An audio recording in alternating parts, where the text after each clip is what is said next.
보라, 내가 새 일을 행하리니 이제 나타낼 것이라. 아멘. 사랑의 하나님, 아침마다 우리에게 늘 새로운 은혜를 허락하여 주시니 감사합니다. 주의 성실하심으로 우리를 늘 돌보시고 보호하심으로 우리가 하루하루 살아갈 수 있음을 고백하며 찬양과 영광을 올립니다.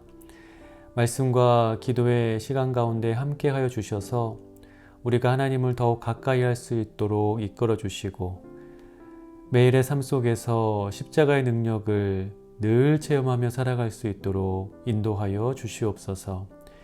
예수님의 이름으로 간절히 기도합니다. 아멘. 할렐루야. 사랑하는 성도 여러분, 이 시간 요한계시록 13장 말씀 함께 읽도록 하겠습니다. 제13장.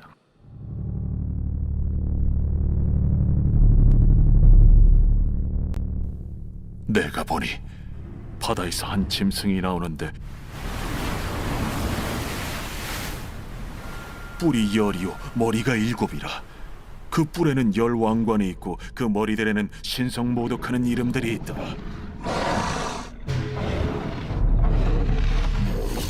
내가 본 짐승은 표범과 비슷하고 그 발은 곰의 발 같고 그 입은 사자의 입 같은데 용이 자기의 능력과 보좌와 큰 권세를 그에게 주었더라. 그의 머리 하나가 상하여 죽게 된 것 같더니 그 죽게 되었던 상처가 나음에 온 땅이 놀랍게 여겨 짐승을 따르고 용이 짐승에게 권세를 주므로 용에게 경배하며 짐승에게 경배하여 이르되 누가 이 짐승과 같으냐? 누가 능히 이와 더불어 싸우리요? 또 짐승이 과장되고 신성모독을 말하는 입을 받고 또 42달 동안 일할 권세를 받으니라. 짐승이 입을 벌려 하나님을 향하여 비방하되 그의 이름과 그의 장막 곧 하늘에 사는 자들을 비방하더라. 또 권세를 받아 성도들과 싸워 이기게 되고 각 족속과 백성과 방언과 나라를 다스리는 권세를 받으니 죽임을 당한 어린 양의 생명책에 창세 이후로 이름이 기록되지 못하고 이 땅에 사는 자들은 다 그 짐승에게 경배하리라. 누구든지 귀가 있거든 들을지어다. 사로잡힐 자는 사로잡혀 갈 것이요 칼에 죽을 자는 마땅히 칼에 죽을 것이니 성도들의 인내와 믿음이 여기 있느니라. 내가 보매 또 다른 짐승이 땅에서 올라오니 어린 양같이 두 뿔이 있고 용처럼 말을 하더라. 그가 먼저 나온 짐승의 모든 권세를 그 앞에서 행하고 땅과 땅에 사는 자들을 처음 짐승에게 경배하게 하니 곧 죽게 되었던 상처가 나은 자니라. 큰 이적을 행하되 심지어 사람들 앞에서 불이 하늘로부터 땅에 내려오게 하고 짐승 앞에서 받은 바 이적을 행함으로 땅에 거하는 자들을 미혹하며 땅에 거하는 자들에게 이르기를 칼에 상하였다가 살아난 짐승을 위하여 우상을 만들라 하더라. 그가 권세를 받아 그 짐승의 우상에게 생기를 주어 그 짐승의 우상으로 말하게 하고 또 짐승의 우상에게 경배하지 아니하는 자는 며칠든지 다 죽이게 하더라. 그가 모든 자, 곧 작은 자나 큰 자나 부자나 가난한 자나 자유인이나 종들에게 그 오른손이나 이마에 표를 받게 하고 누구든지 이 표를 가진 자 외에는 매매를 못하게 하니 이 표는 곧 짐승의 이름이나 그 이름의 수라. 지혜가 여기 있으니 총명한 자는 그 짐승의 수를 세어보라. 그것은 사람의 수니 그의 수는 666이니라.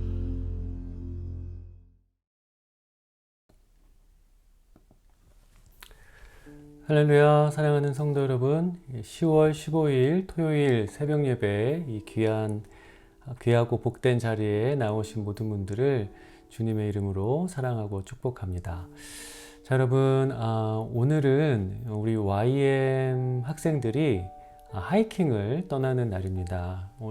잠시 후에 이제 9시에 교회에서 모여서 이제 출발을 하게 될 텐데요.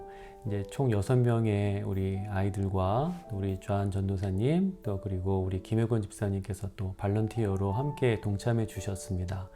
그리고 또 여러 부모님들께서 또 식사도 준비해 주시고 또 여러 가지 스낵, 뭐 과일 또 이렇게 준비해 주셔서 아주 풍성하고 또 즐거운 하이킹이 될 수 있을 것 같아요. 우리 아이들 즐겁고 또 안전하게 하이킹 잘 다녀올 수 있도록 기도해 주시고, 또 특별히 그 하이킹을 통해서 우리 아이들 간에 아름다운 또 친밀한 교제가 있을 수 있도록, 또 그 자연 속에서 하나님을 더욱더 깊이 경험하고 돌아올 수 있도록 우리 모든 성도님들 또 기도해 주시기를 부탁을 드립니다. 자, 그리고 이제 여러분 이제 다니엘을 위해서 계속 기도해 주고 계신데요. 이제 지난 목요일 날 우리 오진희 집사님 또 전은강 목사님과 함께 다니엘이 다녔던 그 데이비슨 칼리지에 가서 다니엘 짐을 좀 쌌습니다.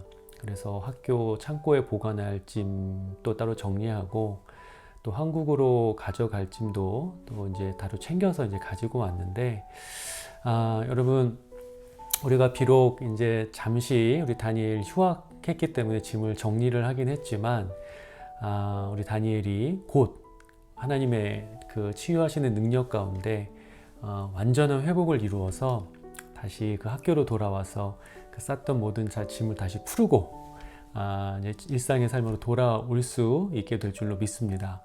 우리가 그 믿음을 가지고 계속해서 다니엘을 위해서 기도했으면 좋겠어요. 우리 성도님들 끝까지 다니엘을 위해서 기도해 주시고, 또 다시 만날 그날을 기다리시는 그런 소망이 넘치셨으면 좋겠습니다. 자, 오늘은 요한계시록 13장 말씀을 함께 살펴보도록 할게요. 여러분, 13장 말씀을 보면 두 짐승이 등장을 합니다. 첫 번째 짐승은 바다에서, 물에서 나온 짐승이라고 이제 얘기를 하고 있는데, 이 물에서 나온 짐승은 용으로부터 큰 능력과 보좌와 권세를 받는 존재로 묘사가 됩니다. 여기서 말하는 용은 사단을 의미하는 건데요. 이 물에서 나온 짐승은 그 사단을 숭배하고 또 동시에 하나님의 이름을 모욕하는 존재라고 성경이 우리에게 말을 합니다. 그리고 이제 생명책에 기록되지 않은 사람들, 그러니까 이제 구원받지 못한 사람들로 하여금 이제 자신을 경배할 수 있도록 유혹하는 그러한 존재로서 이제 요한계시록이 우리에게 그 존재를 우리에게 알려주고 있죠. 또 뒤이어서 땅에서도 또 한 짐승이 올라오게 되는데, 이 짐승 역시 큰 권세와 능력을 나타내는 존재로 묘사가 되고 있습니다. 이 땅에서 올라온 짐승은 땅에 사는 자들, 그러니까 구원받지 못한 사람들로부터 구원받지 못한 사람들을 그 처음 짐승, 그러니까 물에서 올라온 짐승을 경배하도록 이끄는 역할을 하는 존재고요. 또 그 밖에 여러 가지 우상을 만들어서 사람들로 하여금 그 우상에게 경배하게 하는 그런 역할을 하는 존재로서 묘사가 되고 있습니다. 그리고 말씀 요한계시록 13장 마지막 부분을 보면 사람들에게 666의 표를 받게 한다 라고 이제 이야기를 하고 있는데, 여러분, 사실 이 666이 정확하게 무엇을 의미하는지는 우리가 알 수가 없습니다. 성경이 그것에 대해서 아주 명확하게 우리에게 알려주고 있지 않기 때문이죠. 그렇기 때문에 여러분, 사실 666이 뭔지에 대한 불필요한 또 지나친 상상력을 발휘하는 것은 사실 우리의 믿음에 별로 유익하지 않습니다. 다만 우리가 알아야 하는 것은 이 두 짐승들에게 완전히 이 666의 표를 받은 사람들이라는 것은 이 두 짐승들에게 완전히 예속돼서 하나님을 대적할 사람들을 의미하는 것이다 라고만 알고 있다면 되는 거예요. 여러분, 그렇게만 이해를 해주시면 될 것 같고요. 자, 여러분, 이 두 짐승들의 가지고 있는 공통점은 뭐냐면 하나님을 대적하고 사단을 숭배하는 존재라는 거예요. 그리고 놀라운 능력과 권세를 가지고 있지만 그것을 통해서 사람들을 현혹하고 미혹함으로써 그들을 죄와 멸망의 길로 이끄는 존재다라는 것이죠. 그런데 여러분, 우리가 이 요한계시록 13장의 말씀에 나타나는 이 두 짐승들에 대한 묘사, 그리고 이 두 짐승들이 사용하는 여러 가지 표현 중에서 눈여겨볼 것들이 몇 가지 있습니다. 먼저 그 말씀을 좀 함께 보도록 할게요. 자, 먼저 4절 말씀입니다. 4절 말씀을 보면 용이 짐승에게 권세를 주므로 용에게 경배하며 짐승에게 경배하여 이르되 누가 이 짐승과 같으냐 누가 능히 이와 더불어 싸우리요 하더라 라고 얘기를 했고요. 자, 이 말씀은 첫 번째 짐승에게 향한 말씀입니다. 또 11절 말씀 보면 두 번째 짐승을 표현하는 말씀이 있는데 내가 보매 또 다른 짐승이 땅에서 올라오니 어린 양같이 두 뿔이 있고 용처럼 말을 하더라 라는 이런 말씀이 있어요. 자, 여러분, 이 말씀을 읽으셨을 때 좀 성경을 자세히 깊이 또 많이 읽으신 분들은 이거 어디서 좀 들어본 표현 같다라는 생각을 하셨을 거예요. 여기 보면 첫 번째 짐승을 가리키는 표현 중에 누가 이 짐승과 같으랴 라는 표현이 있는데 여러분 사실 이 말씀은 출애굽기와 미가서에서 하나님의 어떤 전능하심, 과연 누가 하나님을 능히 대적할 수 있을 것이냐 라는 의미로 사용된 표현을 인용한 겁니다. 출애굽기 15장 11절 말씀을 보면 여호와여 신중에 주와 같은 자가 누구니까 이런 말씀이 있고요. 또 미가서 7장 18절 말씀을 보면 주와 같은 신이 어디 있으리까 라는 표현이 있어요. 또 여러분 11절 말씀에 보면 이 두 번째 짐승이 마치 어린 양 같다라는 표현이 있는데요. 여러분 우리가 지난 시간에 그 요한계시록 5장 말씀을 살펴보면서 이 7개의 인을 떼는 존재가 있다는 것을 우리가 살펴봤죠. 그 존재가 누구였죠? 어린 양이었습니다. 예수 그리스도를 상징하는 어린 양이었다는 거예요. 그런데 여기서 그 두 번째 짐승이 마치 그 어린 양 같다라는 표현이 있다는 말이죠. 그러니까 다시 말하자면 여러분 이 짐승들이 자신을 지금 누구처럼 묘사하고 있는 겁니까? 그렇죠. 하나님 그리고 예수 그리스도와 같이 자신을 묘사하고 있는 거예요. 그렇다면 여러분 여기서 한번 생각해 볼 필요가 있는 거죠. 왜 하필이면 하나님과 예수 그리스도일까? 사실 이 두 짐승은 하나님을 대적하고 예수 그리스도를 욕되게 하려고 하는 그런 존재들인데 왜 하나님과 예수 그리스도를 빗대어서 자신들을 표현하고 있는 것일까? 우리가 그 이유에 대해서 한번 생각해 볼 필요가 있다는 거죠. 여러분 그 이유는 우리가 그 이유를 설명할 때 이 진품 그리고 가품, 그러니까 보통 뭐 짝퉁이라고도 얘기하는 그 가품의 차이로 설명을 하면 좋을 것 같아요. 자, 여러분, 이 소위 명품이라는 그런 것들은 다 가품을 가지고 있습니다. 근데 여러분, 왜 사람들이 이 가품을 만드는 걸까요? 뭐 당연한 이유겠지만 진품이 그만큼 좋은 것이기 때문일 겁니다. 그리고 더불어서 사실 다른 브랜드를 새롭게 뭐 런칭할 수도 있는데 이 가품을 고집하는 이유는 또 뭘까요? 결국에는 이 진품을 능가하거나 더 좋은 제품을 만들 자신이 없기 때문일 겁니다. 다시 말하자면 진품을 능가하거나 이길 수 없기 때문에 결국은 가품에 집착할 수밖에 없다는 거죠. 그러니까 반대로 얘기하자면 가품이라는 것은 아무리 진짜처럼 보이고 아무리 품질이 좋은 것처럼 보일지라도 사실은 진품의 영향력 아래에서는 벗어날 수 없는 겁니다. 그러니까 진품을 능가하는 또 진품보다 더 좋은 어떤 디자인이 나올 수가 없다는 거죠. 그게 가품의 한계인 거죠. 여러분 우리가 이러한 의미를 통해서 깨달을 수 있는 것이 무엇일까요? 이 두 짐승이 아무리 큰 권세를 가지고 있고 아무리 큰 능력을 가지고 있다 하더라도 그리고 우리에게 아무리 좋은 것, 더 나은 것을 준다고 그렇게 이야기를 한다 할지라도 여러분 사실은 그들은 결국 하나님의 영향력 아래 있는 존재라는 거예요. 그들은 결국 하나님을 이길 수 없고 결국에는 하나님이 정하신 때에 하나님이 정하신 심판을 받게 될 존재일 뿐이다 라는 것을 우리가 확실히 깨달아야 한다는 겁니다. 자, 그렇다면 여러분 마지막 때에 이 두 짐승들이 많은 사람들에게 엄청난 위협과 또 엄청난 핍박을 주게 될 겁니다. 그들이 가진 권세 또 그들이 가진 힘으로 사람들의 마음을 빼앗고 사람들을 유혹하게 될 거예요. 그러나 여러분 그 마지막 때에 사람들이 그들이 주는 달콤한 유혹 또 거부하기 힘든 그들의 어떤 강압적인 권세와 또 그런 위협들을 피하고 그것을 두려워하지 않을 수 있는 가장 좋은 방법이 뭘까요? 그것 또 사람들이 여기 이 많은 사람들이 666이란 무엇이냐라는 것에 대해서 많은 관심을 가지고 있고 그것에 두려움을 가지고 불안에 떨지만 그것이 무엇이든 간에 그것에 속아 넘어가지 않고 그 악한 영역에서 벗어날 수 있는 가장 확실한 방법이 뭘까요? 다시 말해서 짝퉁에 속지 않고 짝퉁의 가치에 현혹되지 않을 수 있는 방법, 그것이 뭘까요? 그것은 진품의 가치를 아는 사람이 되는 겁니다. 그리고 그 진품을 소유할 능력과 자격을 갖추는 사람이 되는 거예요. 그리고 결국 그 진품을 가지게 된다면 그 어떤 가품이 온다 하더라도 그것의 마음을 빼앗길 이유가 없게 되는 거죠. 여러분, 그렇다면 그렇게 진품의 가치를 알고 또 그 진품을 소유할 수 있는 자격을 얻고 결국에 그 진품을 가질 수 있는 그런 사람이 되는 유일한 방법이 무엇이죠? 예수 그리스도를 통해 구원을 얻는 것입니다. 그리고 나아가서 그 구원을 통해서 알게 된 하나님 사랑, 그 하나님의 존재, 그 하나님의 은혜, 또 하나님의 말씀, 이런 것들을 더욱더 붙들고 또 그것을 누리며 더욱더 그것을 알아가는 것, 그것을 가까이 하며 살아가는 것, 그것이 가장 좋은 방법인 거죠.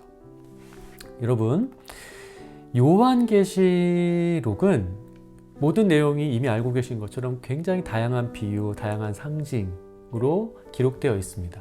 그리고 그 요한계시록에서 나타나는 여러 가지 이야기들은 무서운 심판, 또 무서운 미래에 대한 예언들로 가득 차 있어요. 그래서 어떤 분들은 이 요한계시록을 읽을 때마다 어떤 불안과 두려움을 느끼시는 경우도 또 종종 있는 것 같습니다. 그러나 여러분, 그 앞으로의 심판이 무엇이든 간에, 그리고 거기서 말하는 여러 가지 비유와 상징이 무엇이든 간에 우리가 늘 담대할 수 있는 방법은 우리의 믿음의 뿌리를 하나님의 말씀과 또 성경이 계시하는 우리의 유일한 구원자 예수 그리스도에게 깊이 내리는 것임을 여러분들 깨닫게 되시기를 간절히 축원합니다. 여러분, 우리가 그렇게 하나님에 대한 온전한 믿음, 또 하나님 말씀에 대한 어떤 확고한 믿음, 깨달음, 그리고 예수 그리스도를 향한 그 깊은 믿음의 뿌리를 내릴 때 어떠한 상황에서도 우리는 흔들릴 일이 없고 그 다음에 어떠한 심판 가운데서 두려워할 필요가 없습니다. 우리는 오직 구원의 길에서 이 길만을 아주 담대하게 걸어 나갈 수 있게 될 거예요. 여러분, 우리가 불과 한 주 전에 이 여호와께 돌아가자라는 주제를 가지고 한 주를 보냈습니다. 여러분, 지금 여호와께로 잘 돌아가고 계시죠? 또 이미 여호와 하나님과 늘 동행하며 이 구원의 감격, 말씀의 감격, 하나님의 사랑 안에서 살아가고 계시죠? 자, 여러분, 우리가 신앙생활을 해 나갈 때 겪게 되는 여러 가지 위기가 있지만 가장 중요한, 심각한 위기 중에 하나는 아마 식상함이라는 것이 아닐까라는 생각이 들어요. 제가 예전에 신학교를 다닐 때 체프를 드릴 때마다 정말 은혜롭게 찬양을 인도해 주셨던 이 찬양 인도자 분이 계셨어요. 근데 그분이 어느 날 이런 말씀을 하시더라고요. 여러분, 제가 나의 신앙이 지금 건강한가 건강하지 못한가를 판가름하는 아주 중요한 기준이 하나 있습니다 라는 말씀을 하시면서 무엇을 말씀하셨냐면 예수 그리스도라는 이름을 한번 스스로 생각을 해본다는 거예요. 그때 예수 그리스도라는 이름을 생각했을 때 내 마음이 뜨거워지고 정말 감사가 넘치고 이분이 왜 나를 위해서 돌아가신 걸까 라는 생각 때문에 눈물이 흐른다면 그래도 내가 지금 내 믿음을 잘 지켜나가고 있구나 라는 것을 알 수 있었대요. 하지만 어떤 때는 예수 그리스도라는 이름을 아무리 되뇌어도 냉랭하다는 거예요. 아무런 감격과 감사가 일어나지 않는다는 거죠. 그럴 때는 내 신앙이, 내 지금 믿음이, 내 신앙의 상태가 좋지 못하구나 라는 것을 인정할 수밖에 없었다라는 이야기를 하셨습니다. 자, 여러분, 우리가 때로는 우리가 가지고 있는 공허함, 또 우리의 어떤 만족을 예수 그리스도 외에 다른 것으로 채우려고 할 때가 있는 것 같아요. 그래서 오히려 그 다른 것을 생각하면 가슴이 뛰고 그것이 나에게 있으면 만족이 되는 그것만으로 충분하다라고 느껴지는 때가 또한 있는 것 같습니다. 그러나 여러분, 그럴 때 우리가 다시 예수님께로 돌아가야 됩니다. 우리의 첫사랑을 회복해야 된다라는 경각심을 가져야 되는 거예요. 여러분, 우리가 하나님을 더 알아가고 우리의 하나님을 향한 첫사랑을 회복하고 또 날마다 예수님과 동행하면서 어떠한 유혹과 시련 가운데도 흔들리지 않으며 마지막 때에 이르렀을 때 우리에게 닥칠 그 주님의 날이 우리에게 심판의 날, 우리에게 징계의 날이 아니라 우리가 우리의 신랑 되시는 예수님을 만나는 기대와 소망의 날로 맞이하게 될 것이라는 그 확신을 가지고 살아가야 되지 않겠습니까? 여러분, 그 확신을 갖기 위해서 우리가 날마다 하나님께로 돌아가고 또 참된 믿음, 또 성경의 말씀에 언제나 우리의 믿음과 또 우리의 모든 신앙의 뿌리를 깊게 내리게 되시기를 간절히 축원합니다. 그래서 여러분, 우리가 그러한 믿음을 가지고 이 요한계시록을 읽어 나갈 때 어떤 두려운 마음, 또 어떤 막연한 마음으로 읽지 않게 되기를 바랍니다. 여러분, 계시록은 물론 여러 가지 심판의 내용이 많기 때문에 무섭게 느껴질 수도 있지만 사실 여러분, 이 계시록은 우리에게 믿는 자들에게는, 참된 믿음을 소유한 자들, 하나님을 사랑하는 자들에게는 소망과 기대의 책인 것을 여러분 아시기를 바라요. 그래서 여러분, 우리가 그런 기대와 소망을 가지고 이 계시록을 읽어야 이것을 읽을 때마다 하나님에 대한 확신이 더욱더 들 것이고 또 복음을 담대히 전할 마음도 생기지 않겠습니까? 여러분, 우리는 이 세상의 진짜 창조자, 이 세상을 다스리는 진짜 주권자, 그리고 사람을 구원하실 수 있는 진짜 구원자가 누구인지를 알고 그분께 택함 받은 사람들입니다. 진짜 사랑과 진정한 소망이 무엇인지를 아는 사람들이라는 거죠. 그래서 여러분, 우리가 그러한 자로서 참되신 하나님을 더욱더 사랑하고 또 마지막 날에 대한 기대와 확신을 가지며 복음을 전하는 자로 살아가시게 되기를 바랍니다. 진짜가 아닌 가품이 주는 유혹에 결코 흔들릴 이유가 없는 사람, 그러한 사람으로서 우리가 날마다 담대히 복음을 전하고 또 우리가 아는 모든 사람들이 이 마지막 때에 이 요한계시록에 일어날 모든 일들을서 심판의 일을 피하고 또 이 요한계시록이 우리에게 주는 그 참된 소망과 그 기대를 갖는 사람들이 되게 할 수 있도록 우리가 더욱더 복음을 전하며 살아가는 자들이 되기를 주님의 이름으로 간절히 축원합니다. 자, 우리 시간 함께 기도할게요. 우리 시간 기도할 때 하나님을 향한 사랑과 믿음이 갈수록 깊어지고 굳건해지게 하소서. 세상의 고난과 유혹에 흔들리지 않고 오직 예수님과 동행하며 믿음으로 승리하며 살게 하소서.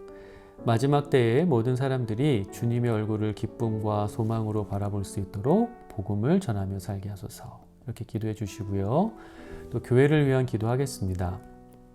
우리 교회가 하나님을 향한 첫사랑과 첫 감격을 잃지 않는 교회 되게 하소서. 우리 교회의 다음 세대들이 하나님을 세상의 그 어떤 가치와도 비교하지 않는 믿음의 세대들이 되게 하소서. 또 마지막으로 영육 간에 하나님의 치유의 역사가 나타나는 교회 되게 하시고 특별히 우리 다니엘이 완전히 회복되어 다시 걷고 뛰며 일어서게 하소서. 우리 이러한 기도 제목을 가지고 간절한 마음으로 함께 기도하겠습니다.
이 모든 말씀 예수 그리스도의 이름으로 간절히 기도합니다. 아멘. 자, 계속해서 개인 기도 시간 가져주시고요. 오늘 하루도 진정한 우리의 하나님, 그 창조주이신 하나님과 동행하시면서 참된 기쁨과 또 행복을 누리시는 그런 복된 하루 되시기를 간절히 축원합니다.